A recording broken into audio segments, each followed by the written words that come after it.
Have you ever felt like your mind is a browser with too many tabs open, each one playing a different anxiety-inducing video on repeat? Picture this. You're sitting in traffic, your heart's drumming like a rock concert, and all you can think is, what if I'm late? What if I fail? What if this never ends? Now imagine hitting a single button and closing every tab at once, leaving you with a calm, focused screen. Today, I'm going to show you exactly how to find that reset button in your own brain. From the moment you wake up, tiny stress triggers line up like dominoes. Your phone buzzes, your email pings, and before your feet even touch the floor, your brain is sprinting a marathon. But here's the truth. You don't have to run with it. You can become the coach of your own mind, directing the pace, choosing when to push and when to rest. Let me tell you about Sarah, a software engineer who used to quake at the thought of annual performance reviews. Her heart would race for days. Her sleep would fracture into restless shards. One afternoon, she decided enough was enough. She learned one simple breathing trick. Inhale for 4 counts, hold for 4, exhale for 6, and practiced it whenever her anxiety dial crept past 5. Within 2 weeks, her review felt less like a firing squad and more like a conversation. That 4-4-6 breath became her mental close tabs button. Why does this work? Deep inside your brain sits the amygdala, the ancient alarm system wired to protect you from saber-toothed tigers. In our modern world, the tiger is deadlines, social media, bills, but the amygdala still flips the same switch. When you slow your breath, you send a signal to your parasympathetic nervous system. Hey, we're safe, no tiger today. It's the science of self-soothing, and it's available to you in every moment. Let's move from theory to action. Technique number 1, the anchor phrase. Think of it as your personal lifeline. Choose 2 words that ground you. Something like steady heart or clear mind. Whenever anxiety spikes, maybe you're about to speak in a meeting or you're stuck in line, silently repeat your anchor phrase.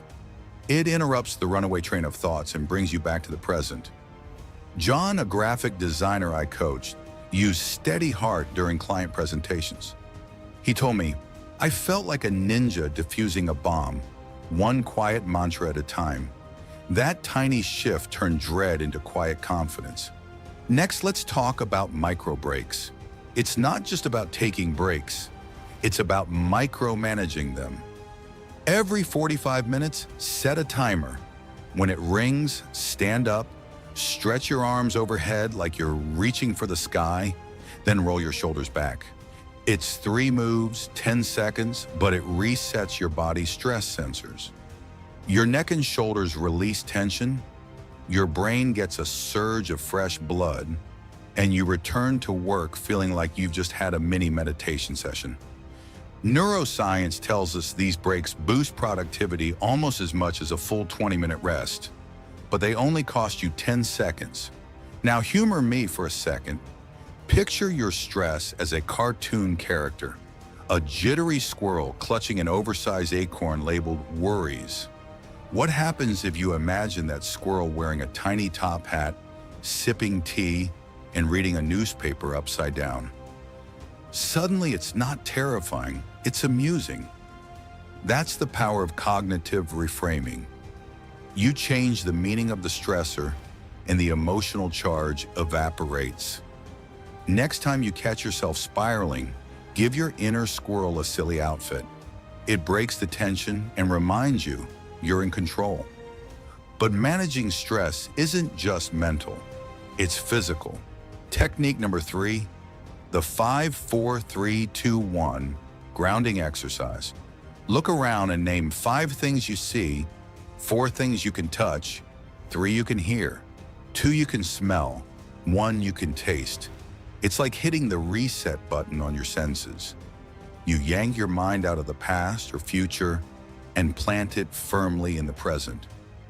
Olivia, a college student drowning in exam stress, used this at her desk before every study session. She said it turned her from a frazzled mess into a focused scholar, like flipping from static TV to HD clarity.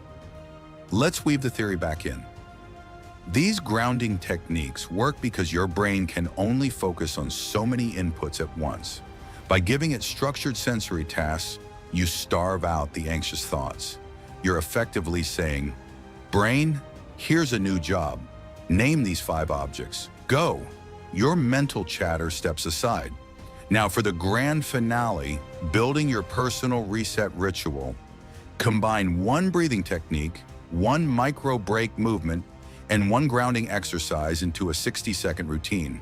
For example, inhale, hold, exhale, shoulder roll, 5, 4, 3, 2, 1. Do it when you wake up during your lunch break or right before bed. Consistency is key. Neurons that fire together wire together.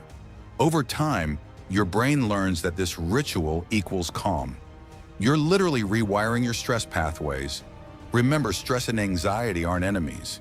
They're signals. They tell you that something matters. Your mission isn't to eliminate them. That's impossible. It's to manage them, to dance with them rather than be trampled. Every time you use these techniques, you prove to yourself, I am stronger than my stress. So here's your challenge. Tonight, before you sleep, perform your 60-second personal reset ritual. Notice how your body responds. Jot down 1 moment tomorrow when you use your anchor phrase. Share your experience in the comments. Because when you take these small, consistent steps, you transform your mind's browser from chaotic tabs into a single, clear window of focus. You've just learned how to close the tabs, calm the squirrel, and ground your senses. Now it's your turn to become the coach of your mind. If you found this useful, hit that like button, subscribe to Alpha Forge, and ring the bell so you never miss a new strategy for forging your best self. Let's master stress, 1 breath, 1 mantra, 1 micro break at a time. You ever get so locked in on something that the world just disappears? It's like time slows down, distractions vanish, and you're completely immersed. Maybe it was while gaming, coding, painting, working out, or even writing. That magical zone where your brain feels like it's dancing and everything just clicks. That, my friend, is called the flow state. And here's the kicker. It's not some mystical talent reserved for elite athletes or monks meditating in the Himalayas. You can train yourself to enter that zone, on command, at will. But first, let me ask you something. Have you ever sat down to do something important? Write that report, finish that chapter, start that project, and somehow, instead of diving in, you ended up deep into a YouTube rabbit hole about why octopuses are aliens? Yeah, we've all been there. The truth is, the flow state doesn't show up when we're passive. It shows up when challenge meets skill, when chaos meets control, and when intention kicks procrastination in the face. So let's decode it. Let's learn how to enter the flow state like a lion enters the hunt, sharp, focused, and unstoppable. Now, science tells us that flow happens in what's called the Goldilocks zone of performance. Not too hard, not too easy, just right. If the task is boring or repetitive, you disengage. If it's too overwhelming, anxiety takes over. But when it's just beyond your comfort zone, but still within reach, that's where flow thrives. Take Michael Jordan. When he was in the zone, dropping shot after shot like it was scripted, he wasn't thinking. He wasn't forcing. He was flowing. That wasn't an accident. That was decades of practice plus challenge plus presence equals flow. Now you might be thinking, cool story, but I'm not Jordan. Here's the truth. Flow is available to anyone who's willing to earn it. And earning it starts with clarity. What's your mission? If you sit down to get some work done, flow won't find you. That's too vague. But if you say, I'm going to write 500 words about this specific idea, Your brain knows what to lock onto. Clarity sharpens focus like a blade, and focus is flow's best friend. But clarity alone isn't enough. You need to remove friction. Distractions are flow's kryptonite. Every time you check your phone, answer that notification, or wonder what's for dinner, you're punching holes in your focus. Flow requires deep, uninterrupted attention. That's why top performers build rituals. Writers have sacred writing hours. Athletes warm up the same way every time. They're not just being weird. They're priming their brain to enter flow faster. Your brain loves patterns. Give it one. Now here's where it gets fun. You don't wait for flow. You build momentum until flow shows up. Think of it like surfing. You don't create the wave, but you position yourself, paddle hard, and then ride it like a beast. The first 10 to 15 minutes might feel clunky. You'll want to stop. But if you push through that resistance, you'll find yourself gliding. And let's talk physiology. Your body plays a huge role. Ever notice how hard it is to focus when you're tired, stuffed, or slouched like a gremlin? Hydrate. Breathe deeply. Move your body before work. That's not motivational fluff. It's neuroscience. Movement increases blood flow to the brain. Oxygen fuels focus. Even Navy SEALs use breathwork to stay sharp in chaos. You can use it to drop into flow. Let's make it real. Meet Sarah, a freelance designer. She used to spend hours preparing to work. Coffee, emails, reorganizing folders. Nothing but glorified procrastination. Then she changed one thing. She set a 90-minute timer, put on her flow playlist, and made a rule. No interruptions until the timer buzzed. First week was rough. Second week, she started finishing client work in half the time. Now she blocks out her mornings as flow time. And that's when she makes her magic. No hack, no guru course. Just consistent ritual plus focus, plus respect for the process. Look, flow is a discipline, not a dopamine hit. It's not always magical. Sometimes it's gritty. But when you hit that zone, man, you feel powerful, alive, unstoppable. Here's something you might not expect. Flow also makes you happy. Why? Because in flow, your sense of self fades. You stop overthinking. You become fully present. And that, in a world of endless distraction, is rare and deeply rewarding. So if you want to enter flow more often, here's your battle plan. Set a clear goal. Be specific. Challenge yourself just enough. Not easy, not impossible. Kill distractions. Phone on airplane mode. Browser tabs closed. Create a ritual. Same space, same time, same trigger. Respect the warm-up. Don't quit in the first 10 minutes. Push through. Honor your body. Hydration, posture, and breath are part of the game. You don't need more motivation. You need to make it easier for your brain to lock in. The rest will follow. And remember, flow isn't the goal. Flow is the path. It's the state where the real you shows up. No mass, no doubt. Just you, doing your thing at your absolute best. So next time you sit down to create, build, or grow, don't wait for inspiration. Build your runway, paddle hard, and ride that wave. If this video lit a fire in you, subscribe to Alpha Forge, where we don't chase hype, we forge discipline, grit, and greatness. More deep dives like this are coming. Let's build the kind of mind that can't be stopped. Now go, enter the zone, and forge your flow. You know what's so funny? We want people to make guarantees to us, but we're not willing to make guarantees to ourselves.